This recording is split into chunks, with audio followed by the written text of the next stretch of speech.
होश में हमारे शब्दों को ध्यान से सुनना। जब इतना गलत हो जाता है तो अपना चेहरा अपने को पसंद नहीं आता और अपना जीवन अपने को पसंद नहीं आता और अपने अंदर से मन कहने लगता है नष्ट कर दो इस शरीर को। फिर वो जो आगे की लीलाएं होती है, अच्छा ऐसा हुआ, फांसी लगा ली, जहर खा लिया, ये कर लिया, वो कर लिया। यदि तुम परमार्थ के पथिक हो, ये तीन बातें नहीं है तो तुम्हारा पतन हो चुका है। हमारा मन भजन में लेकर होटलों में खाओगे, भजन में मन लगेगा, अशुद्ध आहार करोगे, मनमानी व्यभिचार प्रवृत्तियों का दर्शन, संभाषण और क्रिया करोगे और तुम्हारा मन सच्चिदानंद प्रभु में लग जाएगा। तमाशा समझा है, तमाशा समझ लिया अध्यात्म में मन को लगाना। अपनी दिनचर्या में इतना पावर है कि जहर भी समन हो जाएगा। मीरा जी का समन हो गया ना। अगर नियम है 1:45 बजे उठने का, स्नान का, तो 1:45 बजे ही उठना चाहिए, 2 नहीं बजना चाहिए। अपने पास सामर्थ्य होने पर नीचापमानम सुधा, वो नीच है, उस पर शासन कर सकते हैं, पर उसके द्वारा किए हुए अपमान को सह गए और अंदर से मनाया भगवान तुम्हें सुखी रखे, स्वस्थ रहो।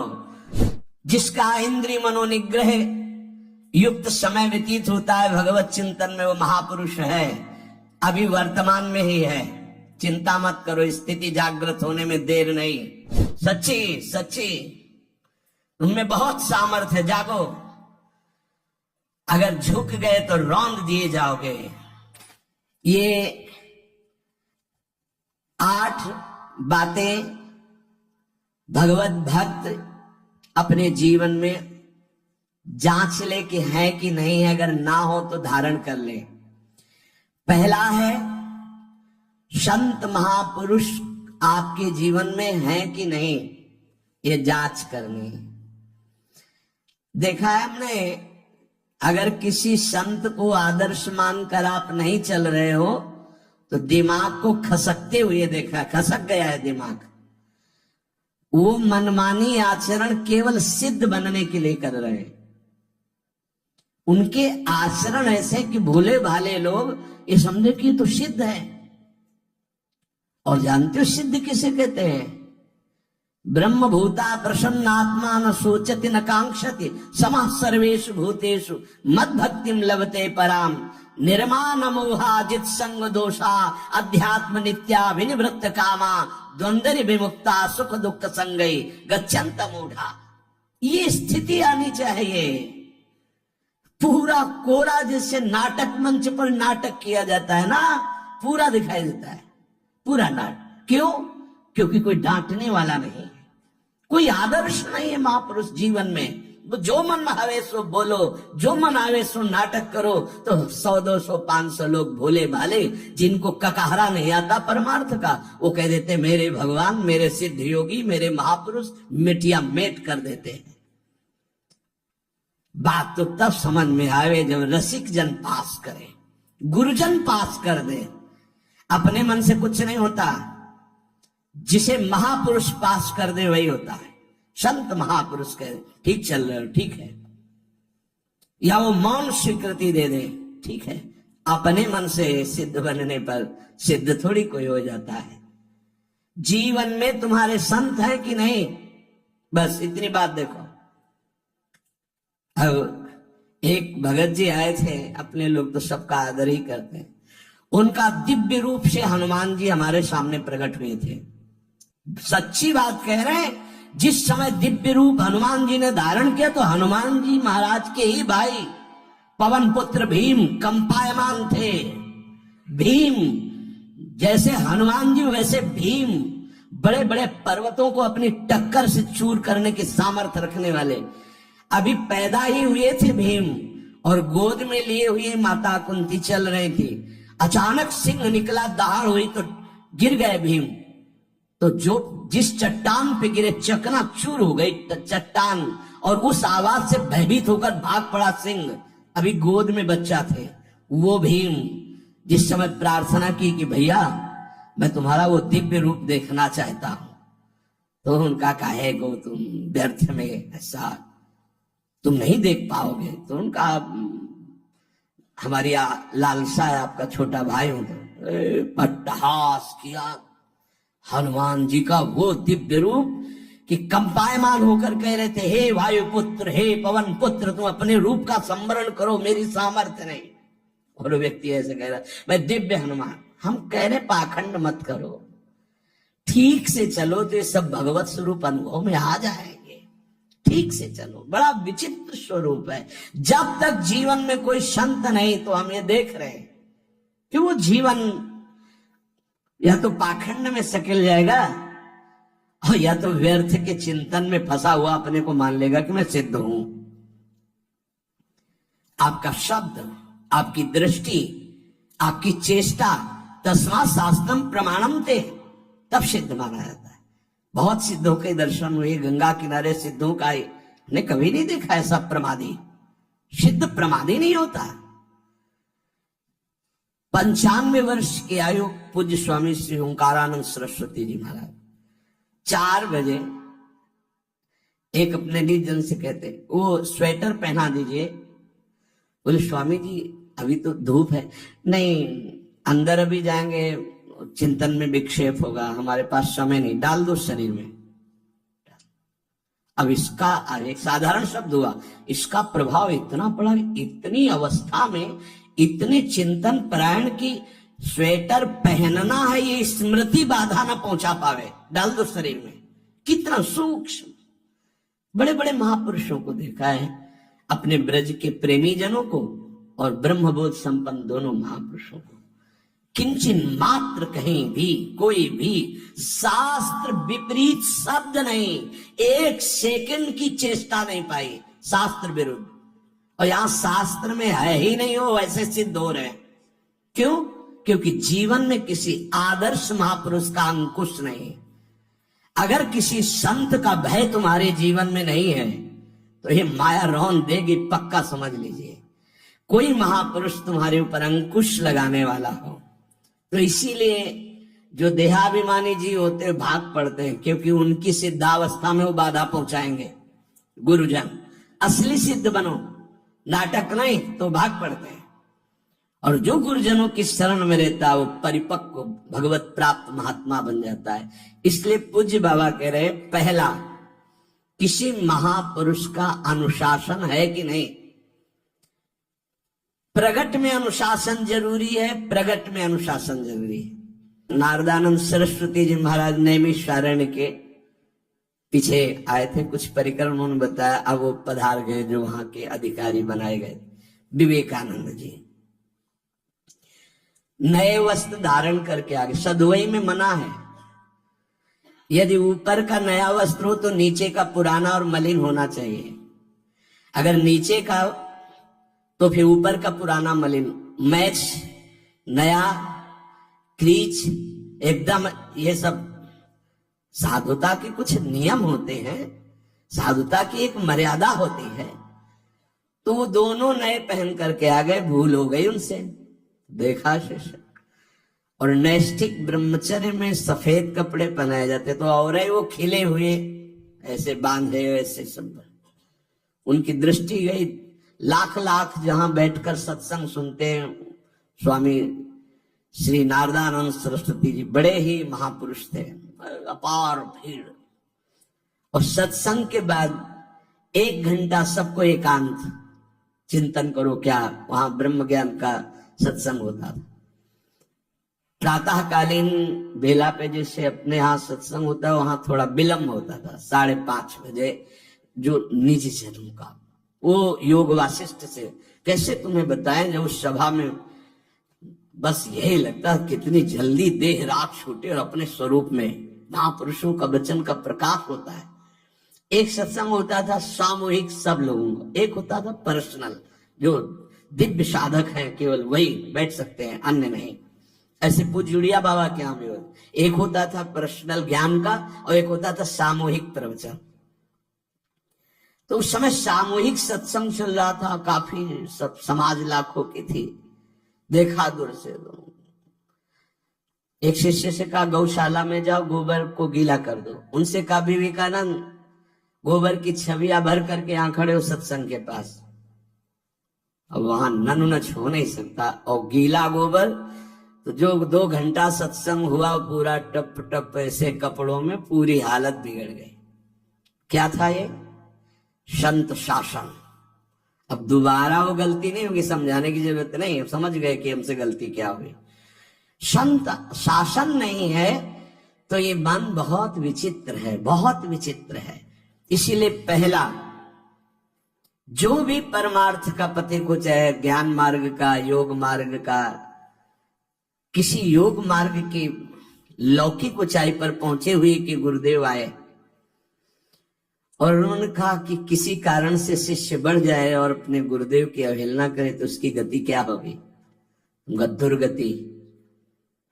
दुर्गति, दुर्गति के सिवा उसके आगे कोई शब्द नहीं है। गुरु को पीड़ा है और शिष्य परम पद में पहुंच जाएगा? नहीं नहीं, ऐसा नहीं हो सकता। अनुशासन अत्यंत आवश्यक है। किसी भी वैभव या लोक व्यवहार या लोक मान्यता बढ़ जाने पर अपने गुरु का अपमान, गुरु की अवहेलना, तो उसकी दुर्गति पक्की। देखो, ये मन है, ये इंद्रियां हैं, ये अहम है, ये केवल गुरुदेव से ही वश में आता है, दूसरी जगह नहीं आता। क्यों? क्योंकि दूसरी जगह उत्तर देने का अवसर है। दूसरी जगह हम नहीं मानते तुम्हारी बात, लेकिन वहां ना उत्तर है और ना नहीं मानते, केवल वहां मिटना ही मिटना है। अगर ऐसा उपासक है तो निश्चित परम पद का अधिकारी। केवल मिटना कोई उपाय नहीं है, अहंकार के पोषण का कोई उपाय, केवल मिटाना है। रो लो, चिल्ला लो, जो तुम्हें करना है कर लो, आना तुम्हें इसी मार्ग में पड़ेगा, दूसरा कोई रास्ता नहीं। बलिहारी घेर करके नष्ट कर देते हैं हमारे मन की मनमानी को, हमारे अहंकार को। इसलिए जीवन में प्रगट में जिनके जीवन में संत हैं और वो स्वीकार करते हैं उनका अनुशासन, उन्हीं का जीवन प्रकाशित होता है, पक्का समझ लेना। दूसरा, भागवतिक मार्ग में चलने वाले उपासक को सांसारिक पुरुषों की मित्रता करके उनकी संगोष्ठी में नहीं बैठना चाहिए। इस बात को बहुत अच्छे से समझ लो। सांसारिक पुरुषों की जो वृत्तियां होती हैं उनमें बड़ा आकर्षण होता है भोगों का, प्रपंच का। जो साधक भ्रमणशील हैं, अगर वो गृहस्थों के यहाँ जाकर उनकी सैयाओं पर सोते हैं तो उनकी दुर्दशा क्या होती है चित्त की, वो खुद अनुभव करके देख ले। आज तो शास्त्रीय पद्धति को समझा ही नहीं जा रहा। जब बड़े बड़े सुभट गंगा किनारे त्याग, वैराग्य, ज्ञान की मिले ना, तो आगे का रास्ता खुलता चला गया। सांसारिक पुरुषों के समुदाय में बैठना था। वो तुम्हें भगवान कहेंगे, ईश्वर कहेंगे, अवतार कहेंगे, उनको कुछ ज्ञान नहीं। आप मान बैठेंगे अपने को भगवान, अपने को ईश्वर, अपने को अवतार मानिए, तो आप जो अवतार है ना, ईश्वर है ना, भगवान है, उनसे विमुख हो जाएंगे। यहां जो भी अवतरित हुए हैं भगवत पार्षद, वो सदैव दैन्य ही रहे हैं। आप देख लीजिए, उच्च कोटि के महापुरुष चाहे जितनी ऊंचाई पर चढ़े हो, सदैव भगवान की ही स्थापना की है। भगवान के नाम की, रूप की, लीला की, धाम की, भगवत महिमा की स्थापना की है, अपनी नहीं, अपने पार्थिव शरीर की नहीं। ध्यान रखना, जितने महापुरुष प्रकट हुए हैं भगवान की स्थापना की। अगर हम संसारिक पुरुषों का संग करेंगे तो कई तरह से हानि हो जाएगी। सत्संग हो रहा है, बस इतने जो चाहो बैठ जाओ। हमारा पर्सनल एकांतिक केवल गुरुदेव से संबंध है और उनके द्वारा बताई हुई उपासना में हमारा समय व्यतीत होना चाहिए। कोई हमारा मित्र नहीं होना चाहिए, अलग से संगोष्ठी नहीं होनी चाहिए विषयी पुरुष की, सांसारिक पुरुष की। तीसरा, किसी भी अपनी निंदा करने वाले के प्रति कभी भी बुरा व्यवहार, बर्ताव नहीं करवाना चाहिए, क्योंकि भगवान प्रेरित करते हैं निंदा करा करके महान बनाने के लिए। ये शब्द याद कर लो। जब तुम्हारी निंदा होने लगे, प्रतिकूलता होने लगे, विपत्ति आने लगे, संकट सताने लगे, तो जान लेना कि तुम्हारी अध्यात्म की भूमिका उठने वाली है, पक्का। ये अध्यात्म की भूमिका उठना बहुत कठिन होता है। अध्यात्म का प्रवचन कर लेना बहुत सरल होता है, नहीं? हाँ, चमड़ी को चिकनी करके और अध्यात्म का प्रवचन करने में कोई कठिनता नहीं, लेकिन चमड़ी और दमड़ी का राग मिटा दे फिर अध्यात्म की तरफ चले, ये किसी फक्कड़ महात्मा का कृपा पात्र ही होगा जो फकीर होगा, जिसने विश्व की समस्त भोग वासनाओं को रौंद करके अपने स्वरूप में स्थित हो गया। ऐसे महात्मा के संग के बिना अध्यात्म का रंग नहीं चढ़ सकता, और देखने को मिल रहा है। जब तक हमें अध्यात्म का परिचय नहीं है तब तक कहीं भी हम राजी हो जाते हैं। अरे राजी होने को तो टाकीज के सामने देखो जाके, हजारों की भीड़ लगती, लाइन में खड़े होते हैं, पैसा देते हैं, और क्या देखने जाते हैं? झूठा तमाशा। उनको आप क्या कहोगे? ज्ञानी कहोगे? सत्संगी कहोगे? भीड़ का इकट्ठा हो जाना कोई अध्यात्म का चमत्कार नहीं होता। तो अध्यात्म का चमत्कार तो अंतर की वृत्ति का परिवर्तन हो जाना होता है। नहीं तो अगर एक नृत्य करने लगे ना तो हजारों उसको देखने खड़े हो जाते हैं। फिर 14 संगीत बज रहे हैं, फिर इसके बाद अगर हजारों में बैठे मनोरंजन कर रहे हैं तो इनका कोई महत्व तो नहीं। अगर एक महात्मा कह देता है कि तुम वास्तविक भगवत मार्ग के पथिक हो तो धन्य हो गया जीवन, और 1 करोड़ लोग कह दें कि परमार्थ का पथिक है तो मान्यता नहीं मानी जाएगी।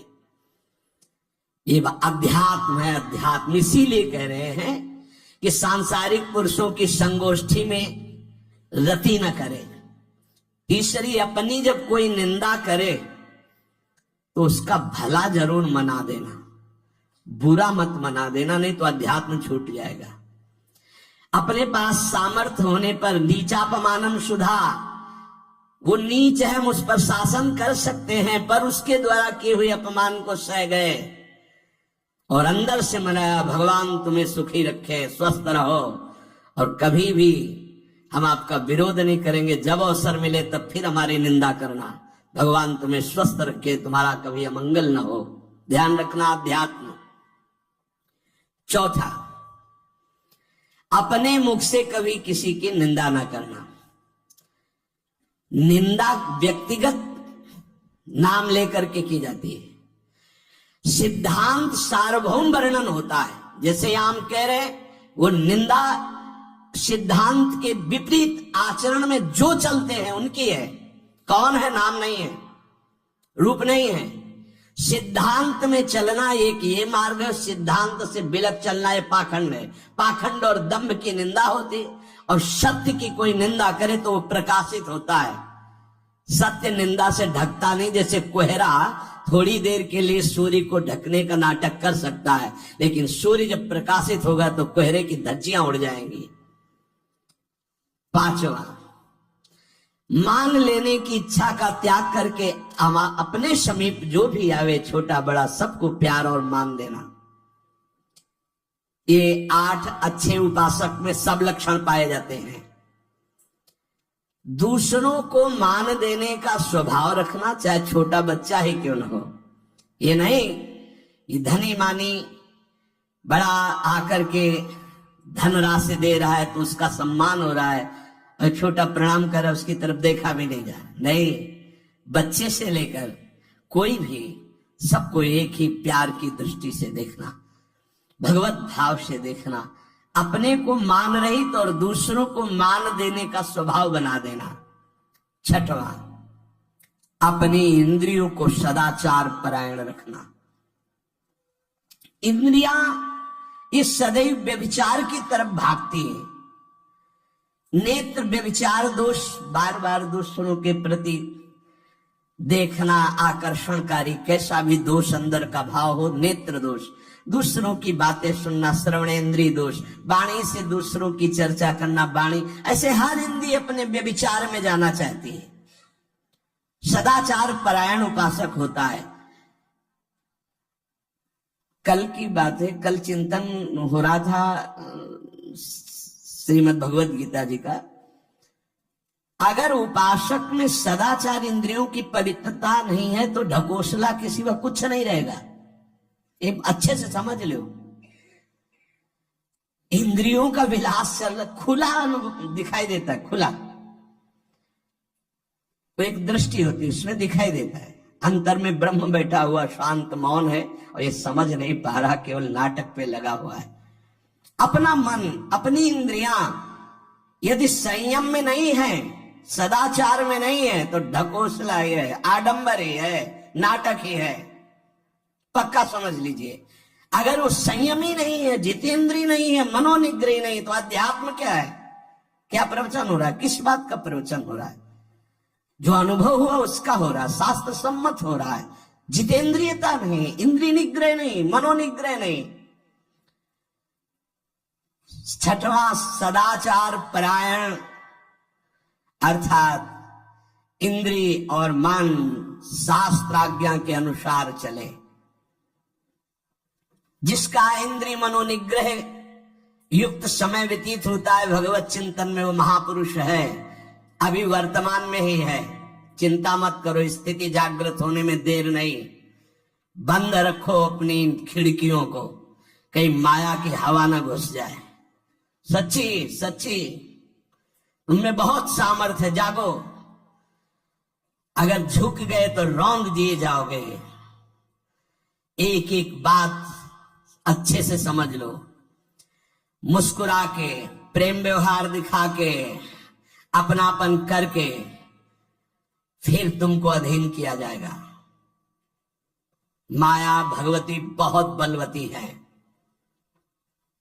ऐसे करके फिर ऐसे प्रहार करती है, क्योंकि साधक बहुत प्रवीण है।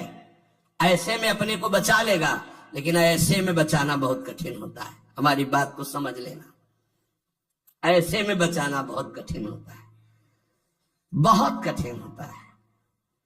समर्पण का मिश, सेवा का मिश, अपनापन का मिश। हमारी इंद्रिय, हमारा मन बहुत धोखेबाज है, हमें कोई धोखा नहीं दे सकता। ये हमारा मन, हमारी इंद्रियां हमको धोखा देती है। साधु, साधक, परमार्थ पथिक, भक्त इस बात से परम सावधान। सदाचार और सरलता, संयम के साथ हमारा समय व्यतीत होना चाहिए। किसी के गवाही की जरूरत नहीं है, किसी के प्रमाण की जरूरत नहीं। आप खुद अपने हृदय की भूमिका को नाप लीजिएगा, कितनी ऊंचाई पर चढ़ रहे हो आपको खुद अनुभव में समझ में आ जाएगा। जो इंद्रियों का गुलाम, मन के द्वारा भ्रष्ट आचरण करने वाला है, कुछ भी हो, कोई भी हो, कहीं भी हो, दुर्गति शब्द से ही संबंध है। जीते जी दुर्गति, फिर फांसी ऐसी लगे तेषम दुख न हो। सच्ची मानना, जब गलत हो जाता है आचरण, तो अपना मन अपने को कहता है नष्ट कर दो, ये जीवन किस काम का। होश में हमारे शब्दों को ध्यान से सुनना। जब इतना गलत हो जाता है तो अपना चेहरा अपने को पसंद नहीं आता, और अपना जीवन अपने को पसंद नहीं आता, और अपने अंदर से मन कहने लगता है नष्ट कर दो इस शरीर को। फिर वो जो आगे की लीलाएं होती है, अच्छा ऐसा हुआ, फांसी लगा ली, जहर खा लिया, ये कर लिया, वो कर लिया। वो इन्हीं इंद्रिय और मन की फिसलन को नहीं सह पाया। अच्छा, किसी महापुरुष का शासन नहीं था, नहीं, उस चूक में भी बचत हो जाती है। एक बहुत बड़े महापुरुष के समीप रहने वाले से चूक हो गई, तो उन्होंने अपने आसन के पास आसन लगवाया। सब साधुकों ने कहा कि बहुत बदनामी होगी, क्योंकि आपका नाम आगे है और वो आपके आश्रित है, ऐसा है किसी महापुरुष के। उन्होंने कहा तुम क्या समझते हो, ये भाया है, चूक हो गई, अब इसको कभी चूक नहीं होगी, ऐसा बना देंगे, कभी त्रुटि नहीं होगी, इसको ऐसा बना देंगे। और वो फिर ब्रह्मावर्त बिठूर में रहे, और बहुत अच्छे महात्मा हैं, अब भी हैं। अगर संत का शासन है और आपसे चूक भी हो जाती है तो ऐसा बना देंगे कि दोबारा चूक नहीं होगी। पर इंद्रिय और मन को छूट देकर मनमानी आचरण करने वाला कभी साधक नहीं हो सकता, पक्का। और आप सच्ची मानना, आपकी एक बार इंद्रिय मन छूट हो गई तो जिंदगी भर दबे रहोगे, दहाड़ने लायक नहीं रहोगे। माया तुम्हारे को सदैव कोसती रहेगी, तुम्हारा हृदय जलता रहेगा। ऐसा कैसे हो गया, ऐसा कैसे हो गया। जब ऊंचाई की तरफ सोचोगे तो सामने वो अगर प्रायश्चित करके मिटा दिया है तो बात है, नहीं तो कर्म सामने आ जाएगा। लगेगा नहीं हम इस ऊंचाई लायक नहीं है, नहीं हम इस ऊंचाई लायक। आपसे प्रार्थना कर रहे हैं, अगर चूक हो गई हो तो उसको मिटा दो, नहीं आगे बढ़ने में बाधा पहुंचा देगा। अपने गुरुजनों से सलाह करके उसका प्रायश्चित कर लेना चाहिए। अगर गुरुजन कर दे जाओ कुछ नहीं तो कुछ नहीं, खत्म खेल, वो निपटा देंगे, वो करुणा में है, उनमें बड़ी सामर्थ्य है।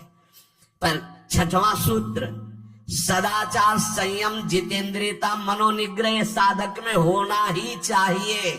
जो साधक एकांत में मनोरंजन करके अपने जीवन को नष्ट कर रहे हैं, अच्छा होता गृहस्थ धर्म में रहते, बाल बच्चे पैदा करके मेहनत करके धर्म पूर्वक कमाते और समाज की सेवा करते। यदि अखंड ब्रह्मचारी वैराग्य मार्ग के पथिक हो तो चूक न होने पावे प्रार्थना करते हैं। इंद्रियों को शिथिल न होने देना, मन को शिथिल मत होने देना, नहीं तो ऐसा बंधने बांध देते हैं कि बड़े बड़ों को सर झुकाकर चलना पड़ता है, रौंद देती है माया, ध्यान रखना, सर उठाने लायक नहीं रह जाता। अगर इंद्रिय जन्य भोगों का आकर्षण नष्ट कर दे तो अपना मन अपने को जलाता रहता, धिक्कार देता रहता। कैसे हो गया ऐसे? तो कैसे हो गया? कीन हो इसका बहु अभिमाना, सुख हो वंचा कृपा निधाना। कहीं अभिमान हो गया कि मैं ब्रह्मचारी हूं, मैं जितेंद्री हूं, मैं मनोनिग्रही हूं, तो ठाकुर जी ने दाना फेंक दिया, देख भला मनोनिग्रही है तो मत चुन। लेकिन कृपा पात्र साधक पुनः अपने आप को सावधान करके सदाचार में ही स्थित रहे। आज सदाचार को समझा ही नहीं जा रहा कि सदाचार है क्या। सातवां, किसी भी पद को साधक कभी स्वीकार न करे। समाज में बड़े पद मिलते हैं, यहां भगवत प्राप्ति की वार्ता हो रही, किसी भी पद किसी भी सम्मान को स्वीकार न करें। ये सब उपाधियां हैं, अगर उपाधियां स्वीकार की तो उपद्रव शुरू हो जाएंगे। कोई उपाधि स्वीकार न करो तो इतने महान बन जाओगे कि पूरे विश्व में तुम ही होगे। ये भी बात याद कर लो, कोई भी छोटी मोटी उपाधि स्वीकार की तो उस महान को नहीं प्राप्त कर पाओगे। विश्व में तुम ही होगे, या तो ज्ञान में तो एक तुमसे बड़ा कोई है नहीं, अगर भक्ति में तो तुमसे छोटा कोई नहीं, तो विश्व में तुम ही तो हुई है ना। सब बड़े और आप छोटे, विश्व में आप त्रणादपि सुनीचेन, और ज्ञान तो हम ब्रह्मास्मि, सबको समेट लिया अपने में, एक के सिवा दूसरा कोई नहीं। ये है उपाधि रहित महापुरुष की स्थिति। कोई उपाधि स्वीकार न। अनंत ब्रह्मांडों का महारत्न इंद्र नीलमणि, जहां जहां भक्त मेरा चरण रखे वहां वहां रखो हाथ, पीछे पीछे मैं फिरूं कभी न छाड़ू साथ। इससे बड़ा कोई पद होगा? निरपेक्षम मुनिम शांतम निर्वैरम समदर्शनम अनुब्रजाम्य हम नित्यम पूयत्यंगुरेणु भी। जिसकी चरण रज लेने के लिए परब्रह्म परमात्मा पीछे डोलता है, वो है ये पद। जब कोई पद नहीं स्वीकार करता तो ये पद प्राप्त होता है। इसलिए सातवां, किसी भी उपाधि को, पद को साधक कभी स्वीकार न करे। आप यहां के अमुक बन करके अमुक नहीं, सेवाएं सब हैं और सेवक हूं, कोई पद नहीं। देख लो बड़े बड़े महापुरुषों को। पूज्यपाद उड़िया बाबा जी ने जब देखा तो दंड का विसर्जन कर दिया कि पद की तरफ एक घसीट रहा है। गंगा जी में महाप्रभु चैतन्य देव ने गंगा जी में जो हमारे परम पद के बीच में आएगा वो सबका प्रवाहित कर देना ही उचित है। बहुत समझना, पूरे जीवन भर याद रखना, यह अध्यात्म है। अध्यात्म कभी कोई भी उपाधि स्वीकार न करे। तो बहुत जल्दी उपाधियां सामने लिख दी जाती है, तभी कोई वो स्थिति ही नहीं आती। उपाधि हमारे ब्रजमंडल में एक से एक महापुरुष हुए हैं।